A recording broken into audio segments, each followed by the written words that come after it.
자, 이제 앞에 화면 볼게요. 어제 마지막에 안내드렸던 것처럼 로그인과 로그아웃 먼저 진행을 해 볼 거예요. 세션을 활용해서 실제로 데이터를 저장하는 것까지 진행을 바로 할 건데, 자, 이 부분은 이제 제거를 하겠습니다. 테스트, 여러분들 샘플용으로 드린 거였으니까. 자,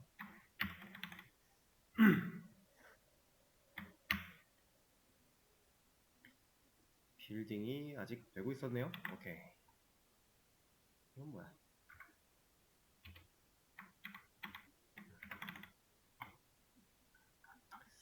자, USR 멤버 컨트롤러에 두 로그인과 두 로그아웃이라는 기능은 이 중간 다리 여기 URL 요청 부분이 멤버니까 멤버 컨트롤러에 만들어 줄 거고, 여기다가 그냥 생성을 해주겠습니다. 일단은 리절트 데이터 리턴을 하게끔 만들어 줄 거고요. 두 로그인으로 메서드부터 이렇게 안 하고 그냥 복사하신 다음에 상황에 맞게끔 수정하시는 게 더 좋아요, 여러분들은.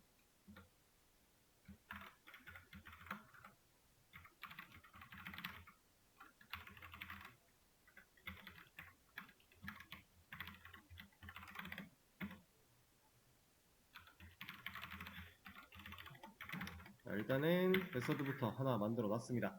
요청을 받아들일 수 있는 녀석 만들어 준 거고, 이제 얘한테 내용을 좀 추가를 할 건데, 자, 우리가 파라미터로 처리를 해야 돼요. 어떤 것들을? 로그인하기 위해 입력받은 로그인 아이디와 로그인 비밀번호를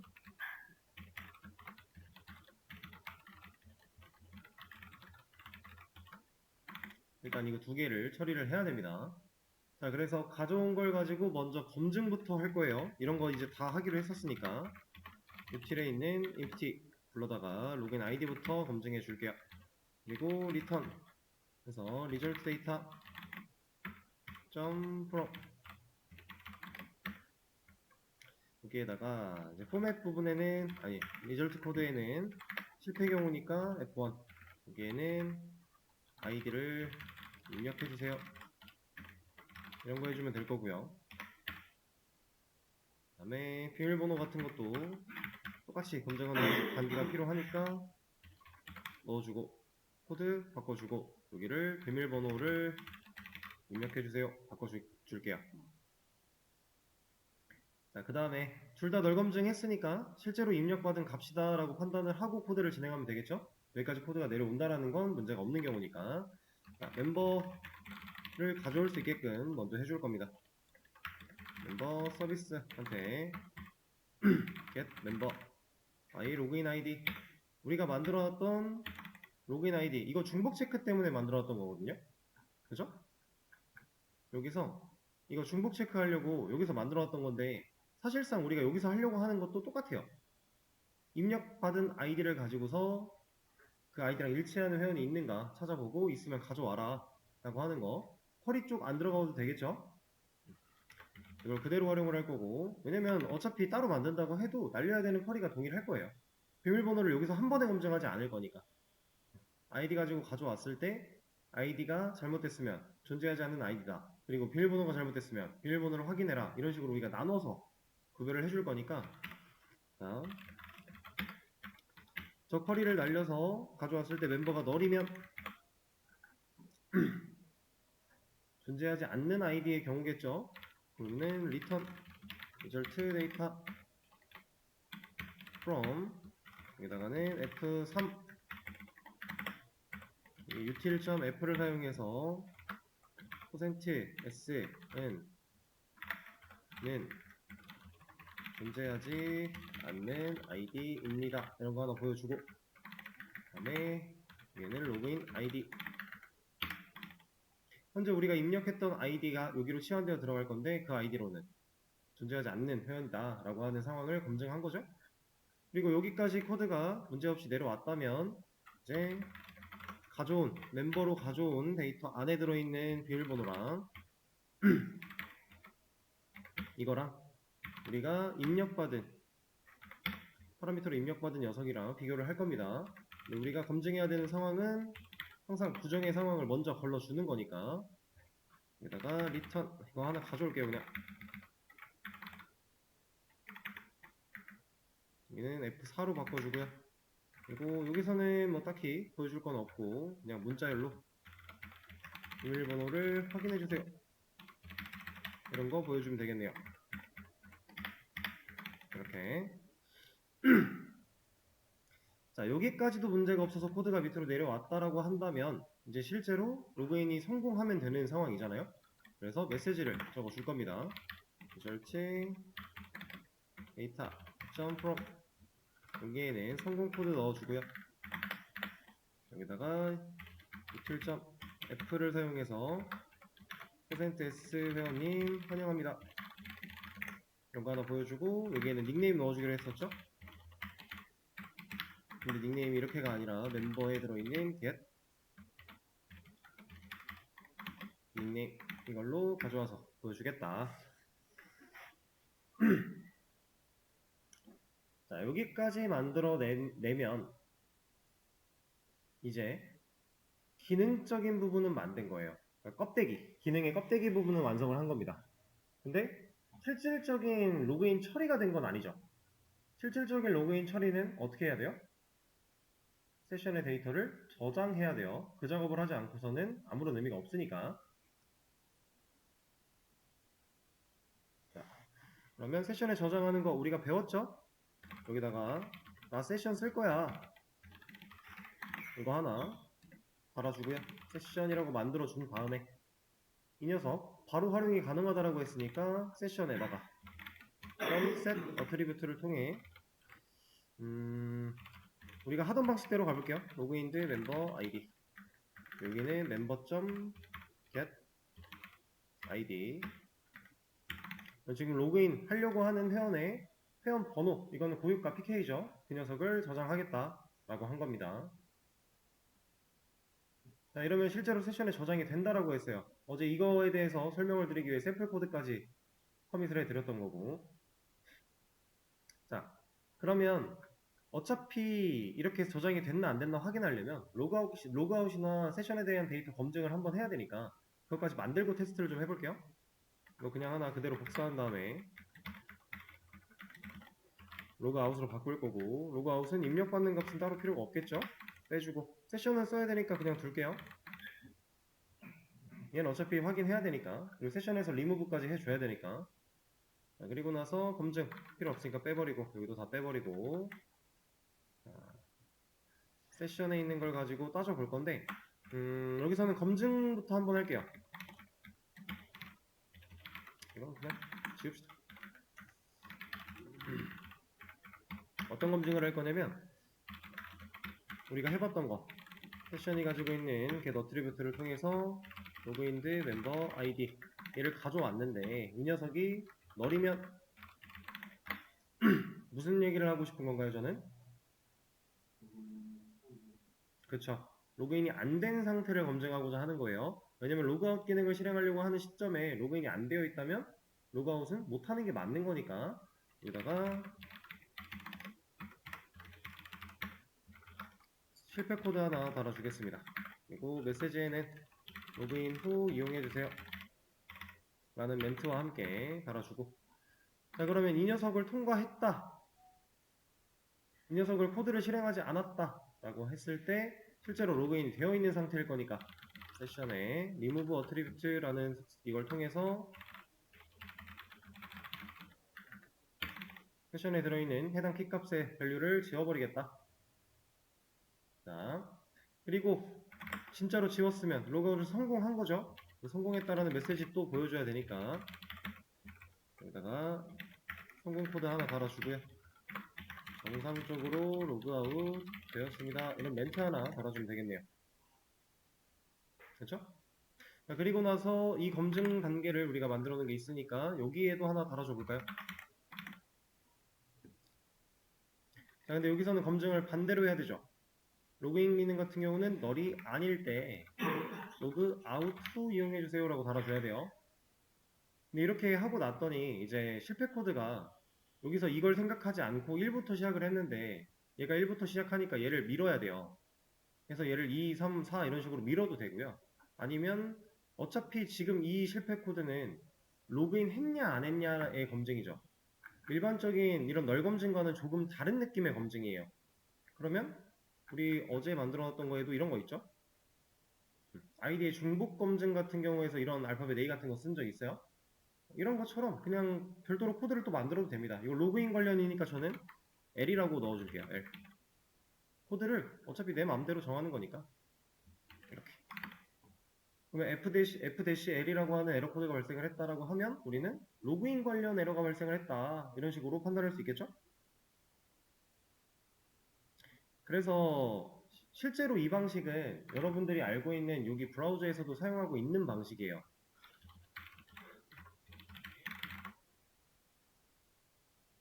자, 이런 거. 여기는 안 나와 있네. 이걸로 볼게요.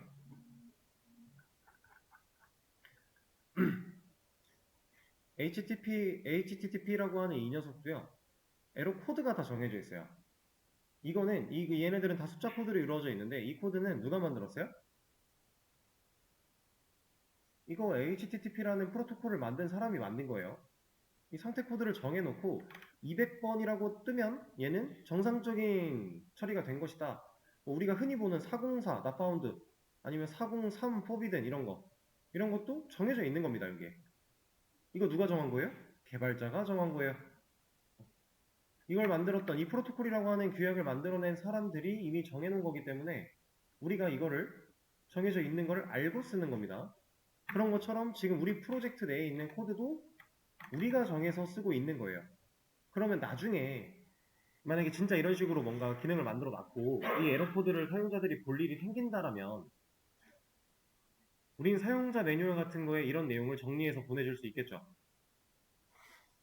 뭐 상태 코드를 F1부터 뭐 F 여기가 숫자다. 그러면은 뭐 기능적인 에러에 대한 내용을 담고 있다. 뭐 이런 식으로 정리해서 1부터 뭐 쭉 정리해서 보내줄 수 있을 것이고 여기가 L이었다. 로그인 관련 기능에 에러가 있다. 뭐 FA였다. 그러면 뭐 중복 관련 어떤 기능이 문제가 있다. 이런 식으로 이 코드별로 정리를 해서 우리가 사용자 매뉴얼 같은 걸 만들면 그만인 거예요. 이런 식으로 실제로 하고 있다라는 거 개발자들은. 자, 그러면 로그인과 로그아웃 기능 만들어 봤으니까 이것도 한번 생각해 볼까요? 두 로그인에서 리절트 데이터 제너릭 필요한가요?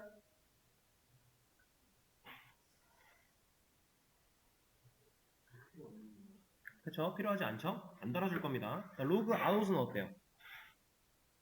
필요 없죠? 안 달아줄 거예요. 필요하지 않으면 굳이 달지 않는 거라고 했어요. 자, 테스트하기 위해서 서버를 먼저 켜주고 로컬호스트 우리가 멤버에 두 로그인으로 요청을 보내볼 건데 로그인 아이디는 지금 우리가 갖고 있는 회원 한번 볼까요? 테스트 이거는 왜 또 아이디가 T가 없냐? 뭐 상관없죠? 이런 거는 테스트 1번 회원으로 한번 로그인을 해보겠습니다. 테스트 1 아니지 없는 것부터 한번 검증해볼까요? 테스트 5 같은 거 없고 여기다가 뭐 비밀번호 만약에 이거 아이디만 입력했다 그럼 비밀번호 입력해라 나오고 있고 그 다음에 비밀번호까지 잘 입력을 했다면 이제는 테스트 5라는 아이디는 없다 잘 나오고 있고요. 그 다음에 실제로 존재하는 아이디인데 비밀번호가 틀렸다 그러면 비밀번호를 확인해라 문제 상황을 잘 걸러주고 있죠. 실제로 있는 회원으로 로그인을 이제 해볼 겁니다. 자, 테스트 1 테스트 1 넣었어요. 자, 테스트 1 회원님 환영합니다 성공했다라고 나오고 있죠. 일단 로그인을 성공한 것처럼 메시지가 나오고 있습니다. 자, 그럼 이 상태에서 제가 이거 왜 이 상태에서 제가 한 번 더 그대로 요청을 보내면 메시지가 뭐가 나와야 돼요? 로그아웃 이용해주세요 라는 메시지가 나와야겠죠? 잘 나오고 있네요. 문제가 없다는 얘기죠. 자, 그러면 로그아웃 바로 테스트 한번 해볼까요?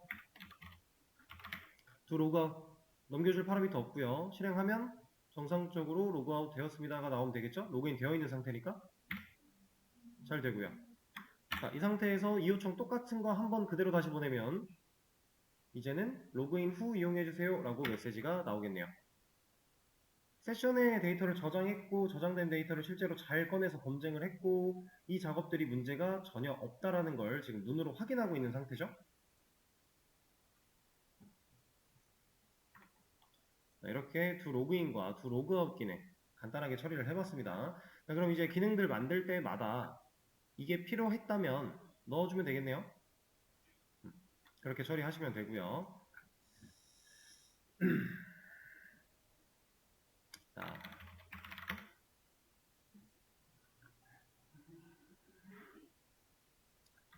이제 로그인과 로그아웃 기능을 있으니까 당연히 게시물 작성 시 회원 작성자에 대한 정보를 저장해야겠죠. 이걸 하기 위해 우리가 멤버 아이디라는 컬럼은 이미 만들어 놨어요. 그것 때문에 두 라이트를 진행하는 시점에서 우리가 쿼리에 DAO가 날려줄 쿼리에 멤버 아이디를 3으로 일단 박아놓은 것도 있었죠. 그것도 여러분들이 알맞게 잘 수정을 해주시면 됩니다. 이제 게시물을 작성할 때 작성자에 대한 정보를 무조건 저장할 수 있게끔, 그리고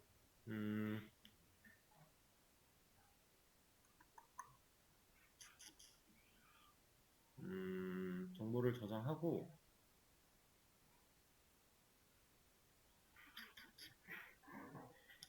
아예 이것까지 한 번에 진행을 할까? 같이 하시죠. 당연히 이제 작성자에 대한 정보를 저장할 거니까 로그인 안 하면 두 라이트는 못하게 막아야 됩니다. 이건 당연한 거고, 그 다음에 이 기능 완료하시고 두 모디파이 그리고 두 딜리트 해서 권한 체크까지 진행을 할게요. 권한 체크는 간단하게 우리가 사용자가 요청을 딱 보냈을 때 서버 쪽에서 컨트롤러 쪽에서 너 이 글에 대한 권한 없잖아 나가 할 거예요. 그런 식으로 체크를 해주시면 됩니다. 이 기능들을 한번 지금 시작을 해보시죠. 자, 이제 화면 볼게요. 말씀드렸던 기능 같이 해볼 거고요. 두 라이트 게시물 작성 기능을 할 때 로그인을 무조건 하게끔 처리하는 거 먼저 해줄 거고, 그 다음에 작성자에 대한 정보 저장하는 거 바로 진행하겠습니다. 자, 당연히 아티클 컨트롤러로 가야겠죠.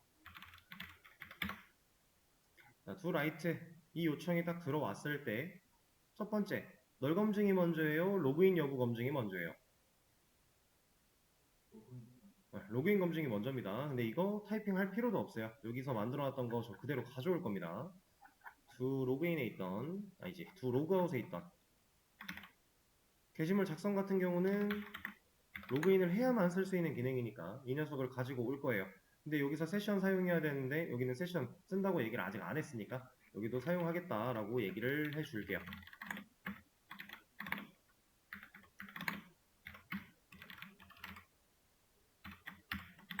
이렇게 만들어 줄 거고요. 그럼 얘가 로그인 검증해 줄 겁니다. 로그인 안 했으면은 너 로그인부터 하고 와 하고 돌려 보낼 거예요.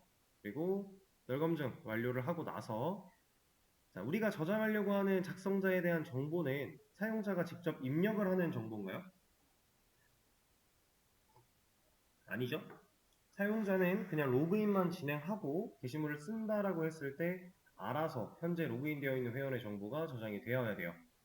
우리가 실제로 인서트 되는 인서트 쿼리가 날아가는 메서드는 write article이라는 녀석입니다. 이 녀석이 날아갈 때 인서트 쿼리로 멤버 아이디를 넣어주고 있으니까 인서트가 되는 건데, 자, 메서드를 실행하는 이 시점에 지금 현재 로그인 되어 있는 회원의 정보를 같이 줘야겠죠. 그 정보는 어디 들어있어요? 세션에 들어있겠죠. 자, 그러면 저는 이걸 하겠다는 얘기입니다. 여기다가 얘를 넣어주겠다. 근데 보세요. 자, 이렇게 해서 그냥 넘겨주면 지금 일단 넘겨주는 건 가능해요. 이거 파라미터 개수가 맞지 않아서 뭐라고 하는 거지. 서비스에 가서 이 녀석 받겠다라고 변수 만들어주면 가능하거든요. 자, 근데 이렇게 넘기면 될까요? 지금 이 자리 세션이라고 하는 변수에 리모컨 클릭해서 get attribute라는 메서드로 호출해서 남은 이 자리에 남는 결과는 타입이 뭐예요? 네, 오브젝트입니다. 이거 모르겠으면 메서드에 마우스 올려보면 돼요. 그럼 여기에 리턴 타입 알려주고 있어요. 오브젝트를 리턴한단 말이죠. 그럼 우리가 이 녀석을 서비스에서 받기 위해서는 오브젝트로 받아야 된다는 얘긴데 우리 오브젝트 안 쓰기로 했잖아요. 그죠? 사실상 오브젝트를 그냥 써서 받아주고 또 넘겨주고 또 받고 한 다음에 활용을 해도 데이터베이스에 잘 들어가요. 그건 문제가 없지만 우리가 실질적으로 원하는 데이터 타입으로 올바르게 데이터를 사용하는 게 좀 더 맞는 방식이니까 얘를 그냥 쓸 게 아니라 저는 형변환을 한번 해서 쓸 겁니다. 이렇게 현재 로그인되어 있는 회원의 번호를 가져와 라고 했는데 이 번호를 가져왔을 때 인트로 형변환을 못하는 경우는 이 녀석이 널일 때 빼고는 없는 거예요. 그래서 인트로 형변환을 할 거고 그럼 얘한테 change 메서드 파라미터 해가지고 메서드를 추가하겠습니다. 이름은 좀 더 상황에 맞게 이런 식으로 혹은 멤버 아이디 정도로 넘겨주면 되겠죠. 그리고 이 멤버 아이디를 여기다가도 줄 거고요. DAO한테도 change 메서드 파라미터 추가해 줄 겁니다. 그럼 얘를 이제 이 자리에다가 활용을 할 것이다. 그럼 게시물을 작성할 때 현재 로그인되어 있는 회원의 번호까지 같이 저장을 하겠다 기능은 끝난 거예요. 자, 데이터베이스를 한번 정리를 한 뒤에 다시 한번 해보도록 하죠. 한번 실행을 시켜주고요. 현재 아티클에는 1번, 1, 2, 3번 글이 존재하고 있고 2번, 3번 글은 2번 회원이 썼다라고 되어 있고 멤버는 1번, 2번 회원이 존재하는 상태. 여기서 제가 3번 회원을 만들게요. 두 조인 해서 테스트 3, 테스트 3, 네임 테스트 3, 닉네임 테스트 3, 셀폰넘 넣어주고 그리고 이메일 test3.test.com 이렇게 해서 가입을 시켜줄게요. 그리고 이 방금 가입한 이 회원으로 로그인을 진행을 하겠습니다. 로그인을 해보기 전에 라이트를 먼저 한번 가볼까요? 로그인 안 했을 때 진짜로 잘 막아주는지. 이런 식으로 날린다. 로그인부터 해라. 여기에 데이터가 이런 게 안 들어있어도 로그인부터 하고 와라. 막아주는 거죠. 그러면 바로 로그인. 테스트 3과 테스트 3으로 로그인을 하겠습니다. 그럼 테스트 3 회원님 로그인 환영합니다. 로그인 했죠? 자, 이러고 나서 두 라이트 진행한다라고 했을 때 내용은 그냥 이렇게 작성을 하죠. 타이틀과 바디. 자, 4번 게시물을 작성했고요. 멤버 아이디에 3 들어있는 거 확인할 수 있어요. 자, 근데 이 녀석 데이터베이스에도 진짜로 잘 들어갔는지 확인을 해보면 4번 글, 3번 회원이 썼고 제목과 내용 아주 잘 들어왔죠. 문제가 없습니다. 자, 그러면 제가 시간 들였던 것 중에서 이만큼 끝난 거죠. 이제 이거 하면 돼요. 이거 정말 간단해요. 자, to modify 기능 바로 한번 가보죠. 이쪽에서 우리가 해야 되는 일이 권한 체크예요. 그러면 to modify라고 하는 이 기능도 로그인 안 하고 쓰려고 했을 때 로그인 검증해 줘야겠죠. 그대로 복사해갖고 오겠습니다. 이거 to modify의 상단에다가 넣어주고요. to delete도 바로 같이 진행할게요. 자, 근데 여기도 마찬가지 세션 써야 되는데 여기 세션 아직 우리 쓰겠다라고 얘기한 적 없어요. 그럼 쓸 수 있게끔 추가해 줘야 될 거고. 자, 그러면 이만큼을 딜리트도 똑같이 추가를 해야겠죠? 이거 없으면 세션 못 쓰는 거니까. 자, 검증해서 로그인 통과됐다라고 해보겠습니다. 그럼 실제로 수정 기능이 이루어지기 전에 자, 권한이 없는 검증이 먼저예요? 게시물이 없는 검증이 먼저예요? 자, 없는 검증이 먼저죠. 이거 끝나고 나서 실제로 수정이 이루어지기 전에 우리가 체크를 한 번만 해주면 됩니다. 자, 여기서 체크해야 될 내용은 정말 간단해요. 자, 현재 우리가 수정하겠다라고 한 게시물이 누가 썼는지 알 수 있어요? 할 수 있죠. 게시물이 존재하지 않습니다라고 하는 검증이 끝나고 여기로 코드가 내려온 상황이니까 얘한테 내가 수정하려고 말했던 그 게시물이 담겨 있을 거잖아요. 그럼 이 게시물 안에는 멤버 아이디라는 정보가 들어 있겠죠. 아티클이 가지고 있는 get member ID 이 값과 뭐랑 검증해야 돼요? 세션에 있는 현재 로그인 되어 있는 회원의 ID 가져와서 둘이 일치하면 문제가 없는 거니까 일치하지 않으면 이라는 조건을 줄 겁니다.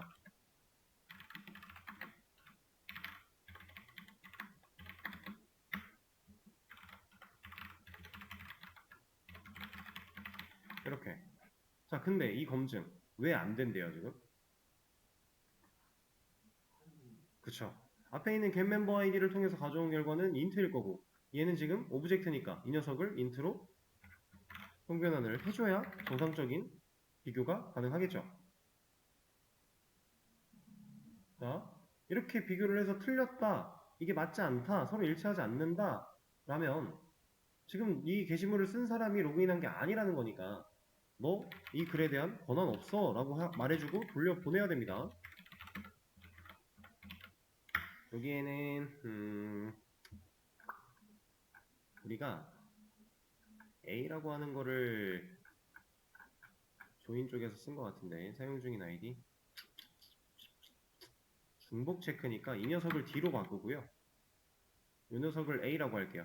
왜냐면 권한은 이제 us 같은 단어로 많이 사용할 수 있으니까 여기다가 A를 쓰겠습니다.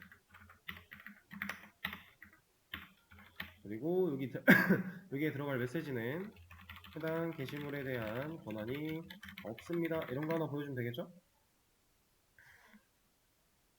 그리고 이 검증 끝났는데 여기서 리턴 만나지 않고 코드 밑으로 내려왔다. 그럼 실제로 수정해도 되는 권한이 있는 상황일 거니까 수정하고 메시지 보여주고 이만큼을 두 딜리트에도 동일하게 넣어주겠습니다. 결국 해야 되는 건 동일하니까요. 이러면 얘까지 끝난 거죠.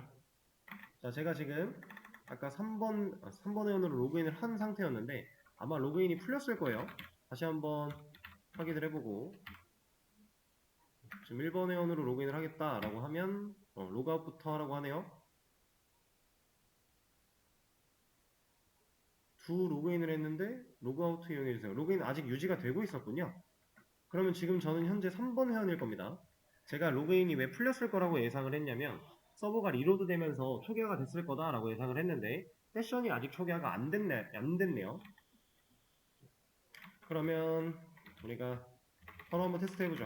아티클의 두 모디파이를 통해 4번 글 이거는 3번 회원이 쓴 글이 맞아요. 그리고 제가 타이틀을 이런 식으로 수정을 해보겠다 라고 날려볼게요.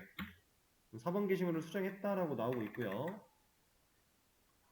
4번 게시물이 실제로 잘 바뀌었죠. 근데 4번 글을 바꾸겠다가 아니라 3번 글을 바꾸려고 하면 지금 저는 3번 회원이기 때문에 제가 쓴 글이 아니에요. 권한이 없다 잘 나오고 있고요. 이거랑 동일한 테스트를 바로 진행을 하겠습니다. 또 딜리트 3번 글 지우려고 하면 너 권한 없잖아. 4번 글을 지우려고 하면 삭제를 완료할 수 있겠죠. 자, 이렇게 자, 생각보다 어렵지 않게 처리할 수 있습니다.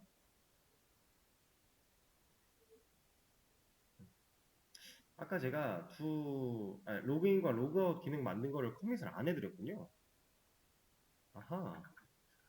그래서 하는데 더 어려움이 있으셨겠네요. 일단은 지금 여기까지 한 거를 커밋을 하나 남겨드리도록 할게요. 자, 이번에는 이제 우리 진짜로 JSP 연결해서 JSP한테 일 좀 넘겨볼 거예요. 그런 거 좀 해볼 건데 일단은 JSP를 사용하기 위해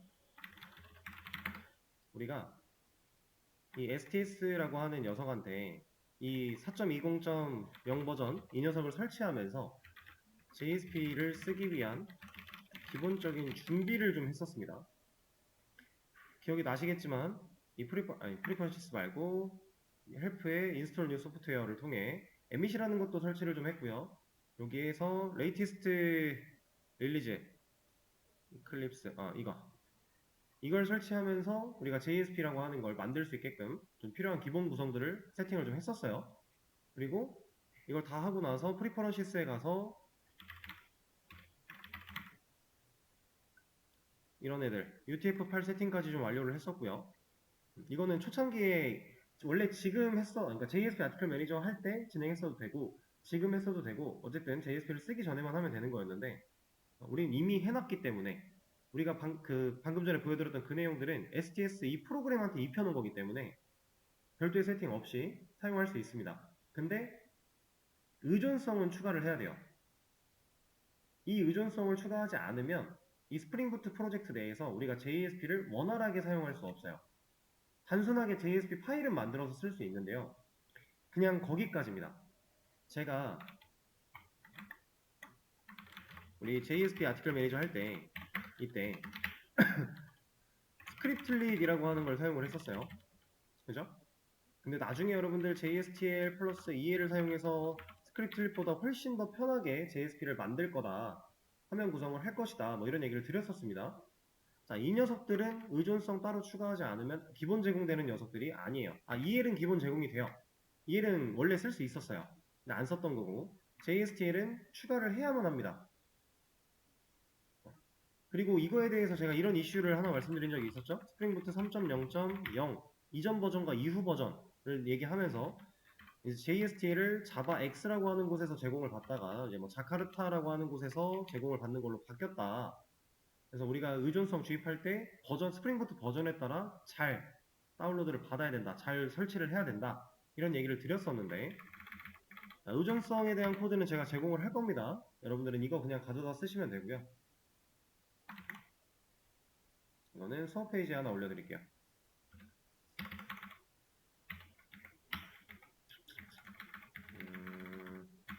상단에다가 위치를 시키죠. 오늘. 자, 지금 현재 수업 페이지 새로 고침해 보시면 방금 전에 커밋된 거 올라간 거 이전에 이러한 디펜던시 녀석이 나오게 되는데 이거 들여쓰기는 제가 더 이상 컨트롤할 수가 없어서 이거 그냥 그대로 전체 복사하시고요. 이만큼 복사해 주시고 폼.xml 열어주겠습니다. 폼.xml에 아래로 내려가서 이 디펜던시스 여기 끝나는 태그 전에다가 추가를 해줄게요. 그리고 들여쓰기는 잘 되어 있네요. 자, 지금 저는 이만큼을 가져온 거예요. 의존성 디펜던시 추가할 때 주의해야 되는 사항들은 예전에 한번 말씀드린 적이 있으니까 이렇게 가져와서 추가를 하겠습니다. 여기 주석 걸려 있는 것도 일단 그냥 두세요. 이 버전이 명시된 부분은 내가 이 버전으로 쓸 거야 라고 생각하시면 되는데 버전을 빼면 얘가 자동으로 잡는 버전을 잡아줄 거예요. 그래서 우리가 꼭 명시를 해야 되는 건 아닌데 이거 그냥 지우겠습니다. 어차피 살릴 이유가 없을 것 같아서 주석 걸려있던 부분은 지울게요. 이거 수업 페이지에도 지워드릴게요. 만약에 필요하다고 하면 나중에 추가하죠.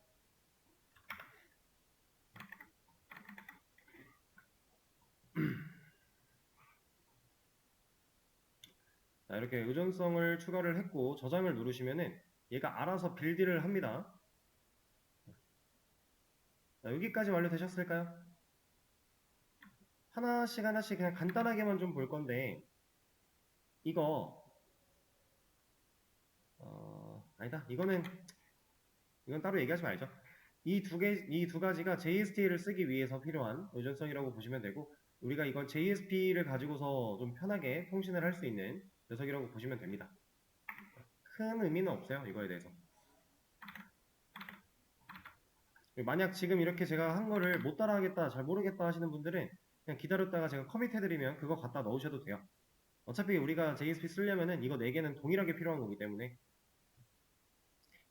자, 폼을 다 완료를 했으면 이제 어플리케이션 야물로 좀 가볼 거예요.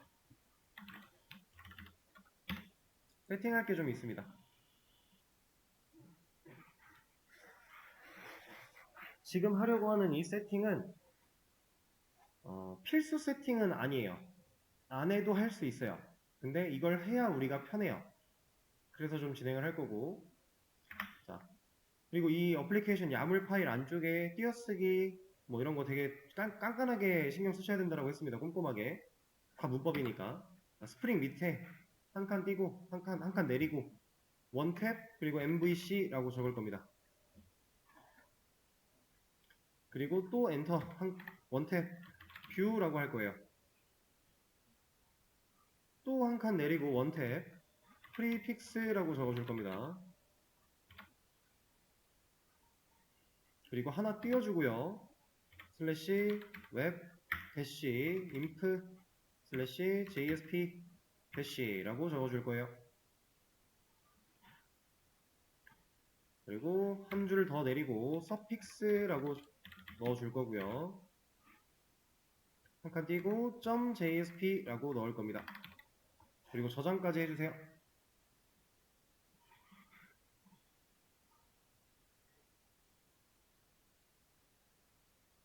자, 여기서 제가 이 세팅에 대해서 이만큼 추가한 내용에 대해서 아직 설명드리지 않았는데 이거 예상 한번 해보실래요?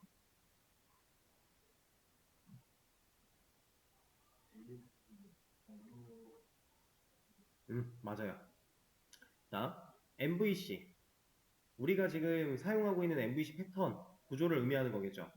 그 구조가 설정으로 되어 있어요. 그리고 뷰. MVC 중에서 난 지금 뷰에 대한 설정을 할 거야. 그럼 뷰는 우리가 지금 JSP 쓰기로 했으니까 JSP를 활용한 뷰단에 대한 설정을 할 거야 라고 해준 겁니다. 자, 그리고 프리픽스랑 서픽스가 나왔는데 이거는 접두사 정도로 보시면 되고요. 서픽스는 접미사 정도로 보시면 됩니다. 접두사, 접미사. 이거 어떠한 말이 있으면 이 앞에 붙는 말과 뒤에 붙는 말에 대한 얘기예요. 접두사가 앞에 붙는 거고 접미사가 뒤에 붙는 겁니다. 자, 그럼 여기다 적어놓은 이 접두사 웹인프의 JSP라고 하는 뭔가 경로 같이 생겼죠? 이 경로가 우리가 어떤 JSP 파일을 찾아가려고 할 때 이 파일의 경로를 넣고 나면 이 앞에 위치할 경로다 라고 잡아주는 거예요. 그리고 접미사로 .jsp 맨 마지막 파일의 확장자를 .jsp를 우리가 매번 넣어줄 필요가 없게끔 처리하겠다 라는 뜻인데 이거 실제로 보시면은 이해가 좀 더 될 겁니다. 자, 이 설정 완료를 한 뒤에 얘는 이제 꺼도 되고요. 자, 바로 한번 테스트를 하기 위해서 홈 컨트롤러 오랜만에 여기로 한번 가볼게요. 자, 여기서 원래 우리가 만들어놨던 기능 리스폰스 바디라고 하는 어노테이션이 붙은 상황일 때는 이 메서드 자체가 화면에 직접 응답을 내가 할 거야, 나 화면 그릴 거야 라고 했기 때문에 여기서 리턴하고 있는 안녕하세요 라는 문자열이 화면에 그대로 텍스트로 나오고 있는 상태죠. 자, 근데 잘 보세요. 제가 이 리스폰스 바디를 지울 겁니다. 이러면 얘는 이 메서드가 나 직접 응답할 거야 라고 했던 정의가 없어지는 거죠. 그럼 이 메서드는 직접 응답을 안 하게 돼요. 이 어노테이션이 붙어있고 안 붙어있고가 이런 역할을 한다고 했는데 자, 이 상태에서 얘 새로 고침하면 에러거든요. 근데 이 에러 내용을 여러분들이 잘 봐야 돼요. 여기를 잘 보세요. 뭐라고 해요 지금? 이러한 리소스를 못 찾겠대요. 그죠? 이거 없대요. 근데 이 경로를 한번 잘 보실래요? 웹 인프에 JSP 이거 어디서 우리가 방금 세팅한 거 아닌가요 이거? 그죠? 접두사 부분 그리고 마지막에는 .jsp 이거 우리가 방금 전미사로 세팅한 거죠. 그럼 이 가운데 있는 안녕하세요는 어디서 왔겠어요? 여기서 왔겠죠. 자, 이것만 딱 봤을 때 이제 우리가 여기 리턴에다가 넣어줘야 되는 값은 뭐겠어요? 우리가 실제로 열고자 하는 JSP 파일에 실제 경로를 넣어주면 되는 겁니다. 그 경로를 넣을 때 웹인프의 JSP까지는 생략을 하는 거고요. 접두사로 들어갈 거니까 그 뒤에 있는 경로부터 여기다가 넣어준다면 우리가 해당 JSP 파일을 이 요청이 들어왔을 때 열어줄 것이다 라는 뜻이에요. JSP 아티클 매니저 할 때는 get dispatcher sublet 어쩌고라는 걸 통해서 우리가 JSP한테 이를 넘기는 행위를 따로 명시를 했었는데 이제 이 메서드가 직접 화면 안 그릴 거야 라고 만들어 놓고 경로만 넣어주면 알아서 JSP가 뜰 것이다. 훨씬 편해진 거죠. 자, 그러면 이 경로에다가 파일을 하나 만들어 줄 건데 자, 보세요. 데모라고 하는 우리 프로젝트를 열어서 밑에 있는 src, 당연히 이제 이쪽으로 들어와야 되겠죠. 여기로 들어왔을 때 웹 앱까지 이미 만들어져 있었거든요. 그러면 한번 생각을 해볼게요. 우리가 웹 인프, 그 밑에 JSP, 그 밑에 뭐 main.jsp 이런 식으로 파일을 만든다라고 했을 때 우리는 웹 인프를 어디다 만들어야 될까요? 우리가 지정한 접두사는 웹 인프부터죠. 그 녀석은 어디에다가 만들어줘야 될까요? 이거 안 가르쳐 드린 거예요. 자유롭게 예상하는 겁니다.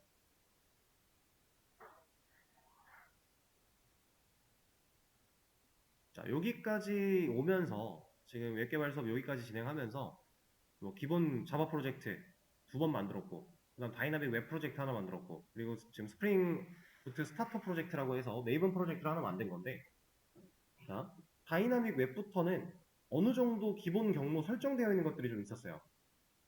그죠? 얘도 똑같아요. 그래서 웹 앱까지 잡혀 있습니다. 우리가 웹 인프를 웹 앱의 안쪽에다가 만들어줘야 돼요. 만약에 src에다가 메인이라고 하는 이 폴더랑 같은 위상으로 웹 인프를 만들어 놓으면요, 우리는 그 파일을 그 폴더를 찾아가지 못해요. 왜냐면 이 프로젝트 자체가 웹 앱까지 쳐다보고 있을 거거든요, 이미. 그래서 이 밑에 웹 앱의 밑에다가 폴더를 만들어 줄 건데, 폴더의 이름은 여기 주의하셔야 되는 게 하나 있습니다. 자, 웹 인프라고 우리가 설정에 넣을 때 언더바가 아니라 대시였어요. 하이픈이었습니다. 하이픈. 자, 이 녀석 실수로 언더바로 입력하시면 해당 폴더 못 찾아가겠죠? 폴더 이름 다를 거니까 그것만 좀 주의를 하시면 되고, 자, 이 밑에다가 JSP까지 만들어 줄 겁니다. 그리고 이 안에 USR에 아티클까지 만들어 줄게요. 아니다, 여기는 아티클이 아니라 홈. 지금 메인 페이지 하고 있으니까.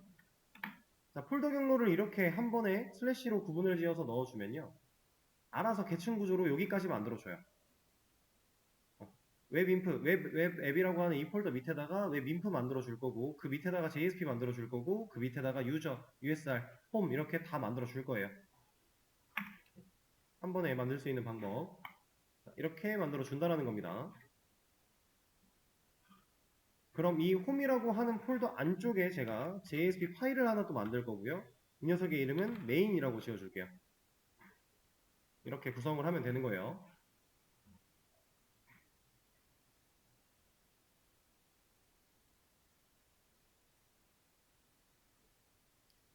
자,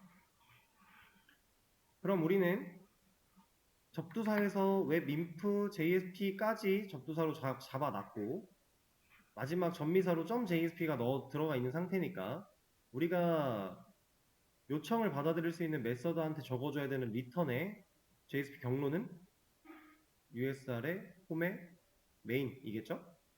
자, 넣어줘 볼게요. 여기 내용을 메인 페이지, 여기도 메인 페이지 이런 거 하나 만들어 주고요. 홈 컨트롤러에 가서 여기다가 USR의 홈에 메인이라고 적어줄게요.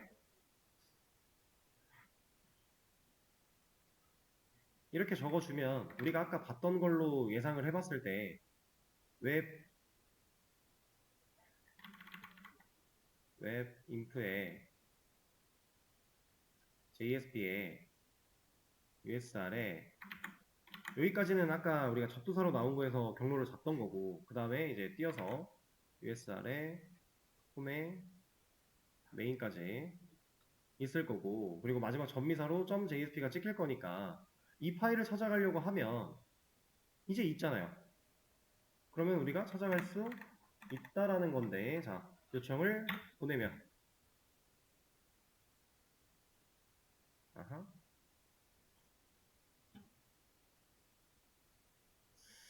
잠시만요. 이거는 확인을 좀 해봐야겠네요. 자, 이건 녹화 켜고. 저랑 지금 동일한 문제가 발생하신 분들이 있으면 지금 제가 하는 거 똑같이 따라 하시면 돼요. 지금 뭐가 문제냐면 이 폼.xml에 디펜던시 추가했을 때 이 녀석이 빌딩이 되는 과정에서 살짝 꼬인 거예요, 지금. 정상적인 빌드가 안 돼서 얘가 제공하는 기능을 제대로 못 가져왔기 때문에 좀 문제가 발생을 한 건데, 어쩐지 이 에러가 원래 이런 모양으로 안 나오거든요. 원래 나파운드가 나오는데 이 에러가 이렇게 나오길래 그냥 스프링부트 버전이 바뀌면서 에러 내용이 바뀌었나? 그냥 이렇게 생각하고 넘어가려다가 지금 이제 문제에 직면을 해서 말씀을 드리는 거예요. 여기 지금 스태틱 리소스를 없다라고 하고 있는데, 지금 이게 이 제스퍼라고 하는 녀석이 제대로 인정이 안 됐기 때문에 얘를 웹앱을 기준으로 찾아 들어가려고 한 게 아니라 얘를 기준으로 찾아 들어가려고 한 거예요. 정적 파일을 그냥. 그것 때문에 경로 인지에 대해서 문제가 좀 생겼습니다. 그래서 저랑 만약에 동일한 현상이 발생을 했다라고 하시면 프로젝트 우클릭 그리고 하단 부분에 메이븐이라고 하는 게 있어요. 여기 옆에 보시면 업데이트 프로젝트라고 하는 애가 있습니다. 이거 단축키는 Alt F5니까 프로젝트 클릭하고 Alt F5 누르셔도 돼요. 어쨌든 이 녀석을 실행시켜 준 다음에 아무것도 건드리지 말고요. 그냥 OK 눌러주시면 됩니다. 그럼 얘가 이제 이 메이븐 프로젝트는 디펜던시라고 하는 메이블 레파스토리에서 제공받는 녀석들을 사용해서 의존성을 추가하기 때문에 그 의존성을 빌드하는 과정에서 꼬이면 우리가 생각했던 것처럼 동작을 못하는 경우가 이렇게 종종 있어요. 그럴 때 이 업데이트 프로젝트를 통해서 메이븐 빌딩을 한번 다시 해줍니다. 그래서 이 녀석을 OK 눌러주시면 여기 업데이팅 메이븐 프로젝트 이런 걸 한번 할 거고요. 자, 이거 완료하셨으면 상단에 있는 프로젝트 그리고 중간에 있는 클린 그리고 클린까지 눌러주겠습니다. 여기서 프로젝트 클린을 한 번 더 할 거고, 자, 여기까지 완료를 했을 때 아마 정상적으로 될 건데 안 되면 서버를 재부팅 하는 것도 방법이에요. 안 됐네요. 서버를 재부팅 해보겠습니다.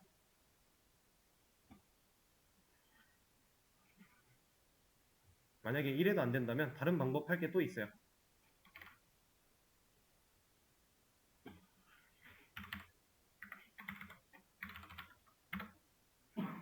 이제는 나왔죠.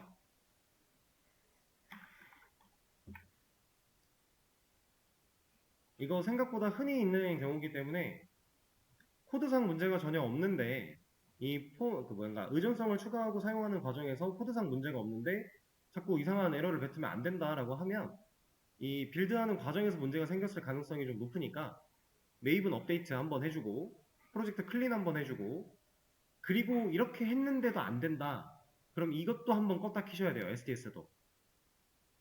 지금 저처럼 서버를 껐다 켰을 때 되면 다행인데 만약에 그렇게 했는데도 안 되면요, STS를 한번 껐다 키시고요. 그래도 안 되면 또 다른 방법이 있어요. 이것도 그냥 말이 나온 김에 하나 알려드릴게요.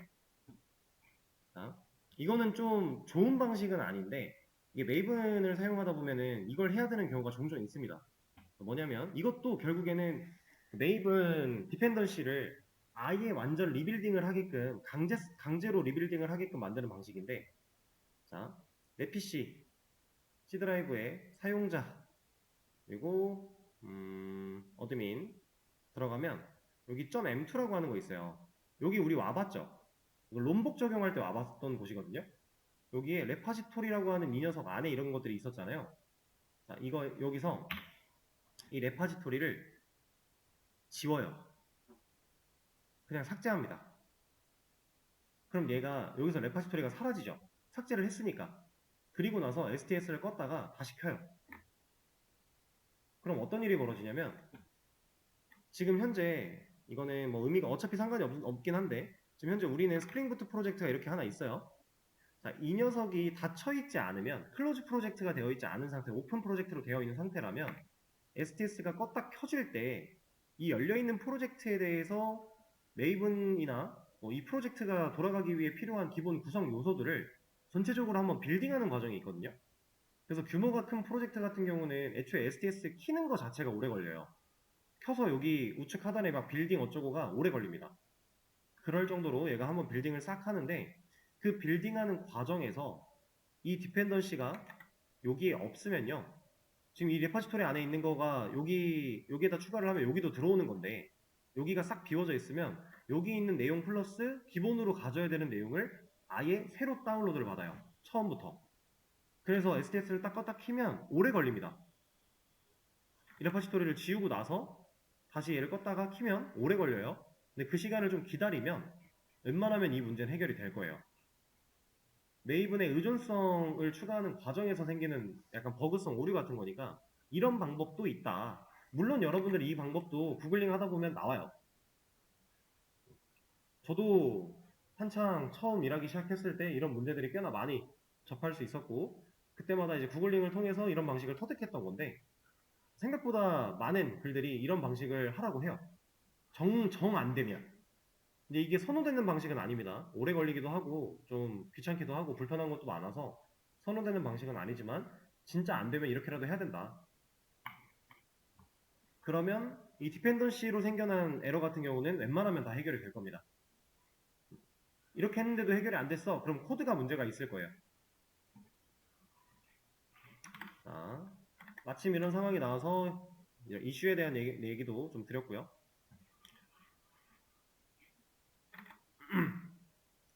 자, 그러면 이제 우리는 컨트롤러한테 요청, URL 요청 매핑 주소를 날리면 JSP한테 이를 넘기는 걸 배웠네요. 그쵸? 이제 해본 거잖아요. 그죠? 그럼 이제 화면 그리는 것도 할 수 있겠죠? 근데 그 전에 한 가지 더 알려드릴 겁니다. USR 홈 컨트롤러에서 제가 이런 걸 하나 더 만들 거예요.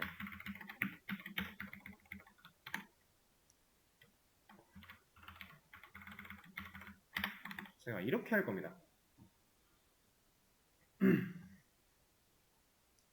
자, 이거 뭐 하는 거예요?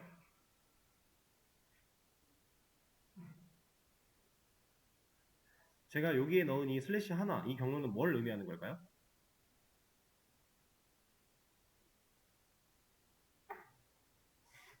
지금 우리 스프링부트 프로젝트에 와서는 컨텍스트 패스가 따로 정의되어 있지 않죠. 그냥 루트로 잡혀 있죠.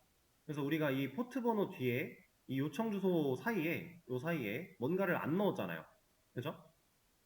그러면 우리가 여기에 들어가는 주소가 이만큼이 그 루트라고 컨텍스트 패스라고 하는 주소의 뒤에 오는 요청 URL 매핑이었는데 그 자리에다가 슬래시 하나 넣었대요. 이거는 요청을 이렇게 보내겠다는 얘기입니다. 이거나 이거나 똑같은 얘기인데 이렇게나 이렇게나 같은 얘기인데 어쨌든 URL 매핑 주소를 쓰지 않겠다는 얘기예요. 제가 이 요청 보내면 누가 나오겠어요? main.jsp 나오겠죠. 그래서 지금 보고 있는 화면이랑 동일하게 나와요. 자, 근데 이 상황에서 여러분들이 문제점을 하나 파악하셔야 됩니다. 어떤 문제가 있을까요? 지금 이거를 이렇게 보여드릴게요. 하나는 루트로 들어간 거고 하나는 홈의 메인으로 들어간 거예요. 자, 이 두 개는 같은 페이지를 열고 있고요. 둘 다 페이지가 나오는 데는 문제가 없습니다. 자, 뭐가 문제가 있을까요?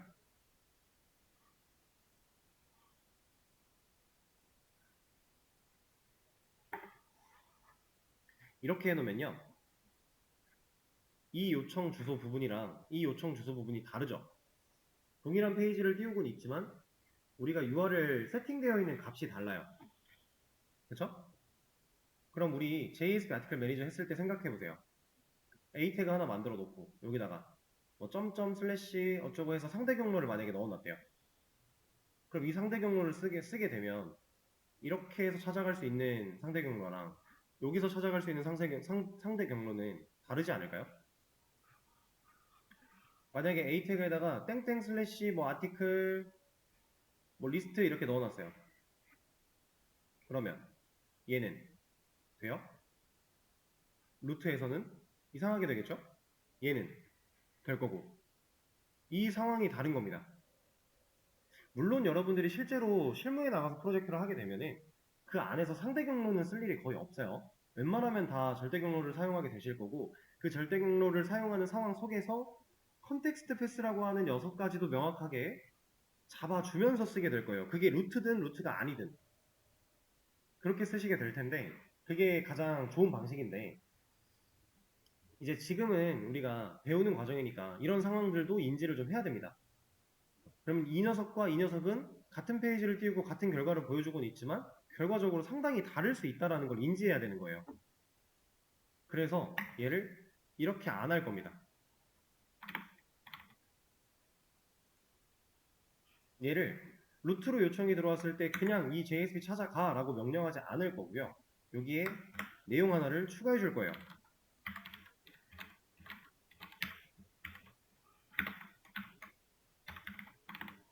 이렇게. 제가 지금 이 앞에다가 리다이렉트라고 하는 단어를 썼어요. 그리고 콜론을 찍었고요. 그리고 뒤에는 마찬가지로 그냥 경로를 적어준 것 같죠? 근데 지금 이 경로를 잘 보세요.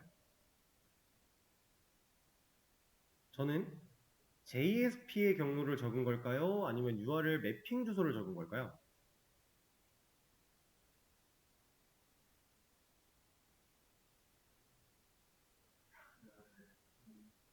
왜 그렇게 생각하셨어요? 이 자식 때문 아니에요? 이 녀석? 앞에 슬래시가 하나 더 있으니까. JSP 찾아가라고 할 때는 슬래시를 안 넣었는데 여긴 있잖아요. 이걸로 유추하신 거겠죠? 자, 근데 이거 URL 매핑 주소 찾아가는 거 맞아요. 그리고 이걸로 유추하셨으면 잘하신 거예요. 근데 사실은 여기다가 이거 넣어도 결과는 동일해요. 근데 제가 일부러 이거 뺀 겁니다. 이걸 넣어도 빼도 찾아갈 수 있는 JSP는 동일한 건 맞지만 이걸 일부러 뺀 이유가 여기를 안 빼놓으면 여러분들이 이 요청 주소로 지금 경로를 주는 건지 JSP 찾아가라는 경로를 따지고 있는 건지 헷갈려 하시는 분들이 꽤나 많아서 그거 구분 지어 드린 거거든요. 요청 주소에는 이거 빼면 안 돼요. 빼서 동작을 한다고 해도 얘는 빼지 마세요, 절대로. 자, 그래서 지금 이 리다이렉트라고 하는 녀석은 요청 URL을 적어준 겁니다. 이 녀석을 적었다라는 거예요. 그럼 지금 이만큼의 코드가 뭘 의미하겠어요? 저 이거 리다이렉트 안 알려드렸습니다. 그냥 유추하고 있는 거예요, 계속.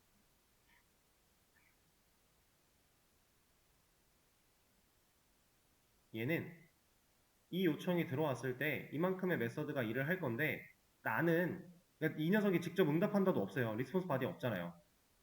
JSP한테 일을 넘겨야 되는데 이 리다이렉트라고 하는 이 키워드가 가지고 있는 힘이 지금 들어온 이 루트라는 요청에 대한 응답으로 여기 적혀 있는 이 요청으로 요청을 돌려보낼 거야 라는 뜻이에요. 리다이렉트. 다시 보내버린다 라는 뜻입니다. 이 URL 요청 경로로 루트로 들어온 요청을 이쪽으로 돌려서 보내버릴 거야 라고 하는 거예요. JSP로 찾아가라가 아니라 리다이렉트라는 키워드를 사용하면 이런 능력이 있어요. 그래서 자, 이거 지금 저장해 놨는데 결과를 잘 보세요. 지금 두 개 있죠? 얘는 당연히 그냥 요청 보내면 원래 하던 대로 일을 할 거고 루트로 요청을 보내는 이 상황을 잘 보셔야 됩니다. 얘를 지금 요청을 제가 보낼 건데 어떻게 됐어요? 경로가 들어왔죠. 루트로 보냈지만 난 이쪽으로 요청을 돌릴 거야 해서 이 녀석한테 요청을 보내버린 거고요. 이 녀석이 다시 요청을 받아서 얘를 일을 한 거예요. 이게 지금 이 리다이렉트라는 친구입니다. 자, 이거 리다이렉트는 생각보다 활용도가 상당히 높은 친구인데 이제 제가 실제로 실무에서 활용했던 상황을 예로 하나 알려드려 보자면 자, 우리가 이제 웹 개발을 하면 이 HTTP라는 프로토콜과 HTTPS라고 하는 이 보안 프로토콜을 둘 다 생각을 해야 돼요. 옛날에는 이 HTTP를 사용해서 80으로 이거 80이 기본 포트입니다. HTTP의 기본 포트 80으로 우리가 개발을 했어요. 근데 이 HTTPS라는 녀석이 이제 보안 때문에 생겨나면서 보안 인증서나 이런 작업을 해야 되고 그리고 우리가 뭐 어떠한 도메인을 치고 들어간다라고 했을 때 여기에 S가 다 붙어요 이제. 이거 크롬에서는 브라우저에서는 이제 우리가 주소를 여기까지만 입력을 해도 앞에 이만큼이 생략되는 거거든요. 그러면 이거를 이렇게 보내버릴게요. 이걸 한번 해볼게요. 여기 S 없습니다. 똑같이 뜨죠. 그리고 나서 이 주소 복사해서 여기다 붙여넣기 하면 얘 다시 왔어요. 우리는 분명히 S를 빼고 보냈단 말이에요, 요청을. 근데 S로 다시 돌아온다라는 거죠. 이거 지금 리다이렉트입니다. 이런 거 할 때 이제 리다이렉트라는 기능을 사용을 하는 건데, 이 HTTPS는 443이 기본 포트로 제공이 되고 있는데, 자, 얘는 웹상에서 웹 보안 인증서를 적용하지 않아도 쓸 수 있는 웹 환경이에요. 근데 얘는 보안 인증서가 없으면 막 여기에 뭐라고 떠요. 위험하다고. 그런 차이가 있는 녀석인데, 여기서도 보안 인증서를 볼 수가 있을 텐데, 여기 사이트 설정에 보면, 아니다, 설정이 아니라 여기 보면 인증서가 유효함 이런 거 있죠? 이게 지금 보안 인증서가 들어있다는 얘기거든요. 요즘에 웹은 다 이런 식으로 인증서 작업을 해줘야 돼요. 근데 옛날에 만든 사이트들은 이런 게 없었어요. 다 이걸로 운영이 됐습니다. 아직도 이걸로 운영이 되고 있는 공공기관 사이트가 있을 거예요. 제가 일할 당시에 이런 사이트가 하나 있었고요. 이 사이트가 이제 공문이 내려와서 무조건 보안 인증서 해야 되니까 이거 HTTPS 적용시켜 주세요 라고 요구가 온 거예요. 요구사항이. 그래서 이거 작업을 하기 위해 인증서를 받고 적용하고 다 했어요. 다 했는데 한 가지 문제가 있었습니다. 지금까지 80으로 제공되고 있던, 우리가 어떤 도메인을 입력하고 들어왔을 때 여기로 연결이 되고 있었는데, 인증서를 적용하고 났더니 여기로 이걸 못 들어오게끔 막힌 거예요. 바뀌어야 되니까. 그러면 우리가 사용자들한테 지금 원래 사용자가 알고 있던 도메인을 얘로 연결을 바꾼다? 이런 작업은 안 해요. 이렇게는 잘 안 합니다. 도메인을 바꾸진 않고요. 사용자들이 이 80이라고 하는 HTTP 방식으로 접근을 요구를 해도, 이렇게 요청이 들어와도 여기로 요청을 돌려보내는 작업을 해요. 제가 말씀드렸던 리다이렉트를 쓴다는 얘기예요. 이 보안 인증 관련해서는 이 리다이렉트를 세팅할 수 있는 곳이 여러 군데가 있는데, 저는 이제 코드적으로 세팅을 한 건 아니었지만, 서버적인 환경에서 세팅을 했었지만, 어쨌든 리다이렉트라고 하는 건 이런 식으로 활용이 가능하다. 단편적인 예시 하나를 알려드린 겁니다.